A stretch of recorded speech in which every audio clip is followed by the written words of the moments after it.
कि अब आगे कैसे बढ़े। तभी राहुल ने देखा कि सुमित आगे बढ़ रहा है। राहुल ने उसे रोका। राहुल ने कहा कि ये खतरनाक हो सकता है, तुम आगे मत जाओ। बट सुमित आगे बढ़ता रहा। धीरे धीरे आगे बढ़ने के बाद वो एक बार गिरा। राहुल ने कहा, देखा मैंने तुमसे कहा ही था। सुमित फिर खड़ा हुआ, फिर आगे बढ़ा, फिर थोड़ा और गिरा, लेकिन फिर दोबारा उठा और आगे बढ़ता गया।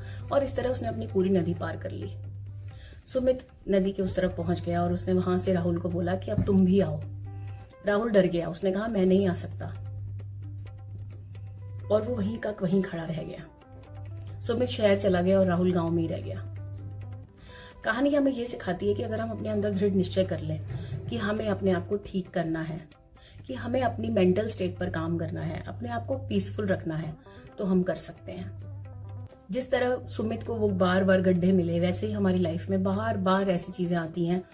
आपने कई बार देखा होगा कि हम कोई भी चीज नई शुरू करते हैं तो कुछ ना कुछ ऐसा हो जाता है, हमें लगता है अरे हम तो कर ही नहीं पा रहे हैं। बट ये चैलेंजेस ही आपको स्ट्रांग बनाते हैं।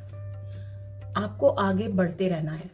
आपकी लाइफ में कोई भी चीज हो, चाहे बहुत बड़ी ट्रेजेडी है या कोई ऐसी चीज है जो आपको बार बार परेशान कर रही है, रोज की कुछ हेल्थ प्रॉब्लम्स हैं, कुछ भी है, आपको आगे बढ़ता रहना है।